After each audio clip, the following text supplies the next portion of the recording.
এই সকল ইস্যুতেই ভারতের প্রতি বাংলাদেশের মানুষ বিরক্ত। কেন?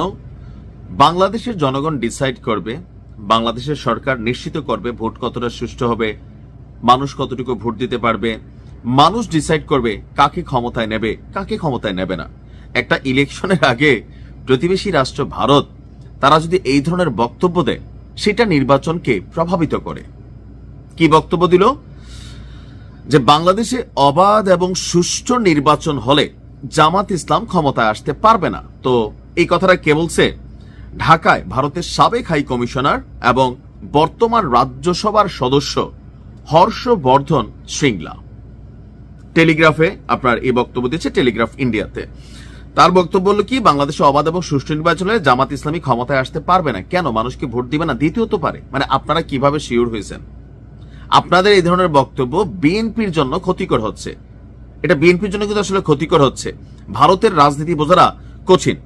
গত 23শে জানুয়ারি ভারতের পশ্চিমবঙ্গের দার্জিলিং এ সাংবাদিকদের সাথে মতবিনিময় সভায় তিনি বলছেন, যদি অবাধ এবং সুষ্ঠু না হয়, নির্বাচনে ভোট চুরি হয় বা কারচুপি হয়, তাহলে তারা ক্ষমতায় আসতে পারে। অর্থাৎ স্বাভাবিক প্রক্রিয়ায় জামাত ইসলাম ক্ষমতা পাবে না। এখন এই তথ্য কে দিচ্ছে? ভারতের একজন রাজনীতিবিদ। তিনি বলছেন যে যদি ভোট কারচুপি না করে তাহলে জামাতের ক্ষমতায় আসার সম্ভাবনা কম। দলটির ভোটের হার 5 থেকে 7%, তাও আবার অন্য রাজনৈতিক দলগুলোর সহায়তায়। সম্ভবত হর্ষবর্ধন শ্রিংলা বাংলাদেশের সর্বশেষ যে ভোটের জরিপগুলা, এটা তিনি দেখেন নাই। 5 থেকে 7% এটা ছিল কখন? অনেক আগে। বাট রাইট নাও আপনি দেখেন, মার্কিন যুক্তরাষ্ট্রের যে প্রতিবেদন প্রকাশ হলো, সেখানে তারা বলল যে বাংলাদেশের মধ্যে ইসলামপন্থী একটা গোষ্ঠীর উত্থান হচ্ছে, জনগণ ইসলাম পন্থার দিকে ঝুঁকছে, এমনকি ক্ষমতায় যাওয়ার সম্ভাবনা আছে। মার্কিন যুক্তরাষ্ট্রে এটা হচ্ছে প্রতিবেদন। পাশাপাশি দেশের ভেতরে যে জরিপগুলো আছে, সেগুলো বিএনপি এবং জামাতের যে ভোটের জরিপটা কাছাকাছি রেখেছে। বিএনপিকে জামাত ক্রস করতে পারে না, বাট পিছনে পিছনে আছে, কিন্তু 5-7% তো নাই। এখন এই ধরনের বক্তব্য ভারত আসলে কেন দেয়, এটা নিয়ে পরে বলতেছি। হর্ষবর্ধন শ্রিংলা বলছেন যে সব রাজনৈতিক দলের নির্বাচনে অংশ নেওয়া উচিত, কিন্তু সেটি হচ্ছে না। অর্থাৎ ভারত সরকার স্পষ্ট করে জানিয়েছে ডক্টর ইউনূসকে যে সবাই যেন নির্বাচনে আসে, অর্থাৎ আওয়ামী লীগকে যেন নির্বাচনে আনা হয়। হর্ষবর্ধন শ্রিংলার বক্তব্য যে বাংলাদেশ সরকার অনেক বড় ভুল সিদ্ধান্ত নিয়েছে। এটা তাদের নির্বাচিত সরকার নয়, অন্তর্বর্তীকালীন সরকার। তারা নির্বাচনে জেতেনি, মানুষও বেছে নেয়নি, নিজেরাই বসে গিয়েছে ক্ষমতায়।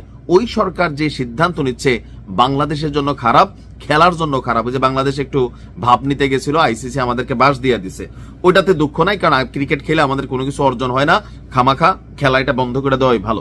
কিন্তু আমার কথা হচ্ছে যে ভোট কারচুপি হলে জামাত ক্ষমতায় যাবে, কারচুপি না হলে যাবে না, এই ধরনের বক্তব্যে অনেকে হয়তো খুশি হচ্ছেন, কিন্তু প্রতিবেশী রাষ্ট্র হিসেবে একটা রাষ্ট্রের আভ্যন্তরীণ ইস্যুতে এইভাবে কথা বলাটা এটা কখনো উচিত না। কারণ আমরা তো দেখছি ভারতও জামাতের সাথে মিটিং করছে, বৈঠক করছে, সেটা গোপন রাখছে। এতই যদি আপনাদের মনে হইতো তো জামাতের সাথে কেন বৈঠক করলেন? দেখেন, আমি কোনো দলকে সাপোর্ট করে কথা বলছি না।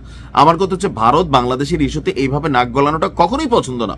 অতীতেও ছিল, ওই যে পুরানা অভ্যাস এখনো যায় নাই। দেশের জনগণ ঠিক করবে বিএনপিকে ক্ষমতায় নিবে নাকি জামাতকে ক্ষমতায় নিবে। ভোট সুষ্ঠু হবে নাকি না হবে, এটা ডক্টর ইউনূসের দায়ভার। ডক্টর ইউনূসকে আজীবনে দেশের জবাবদিহিতা করতে হবে।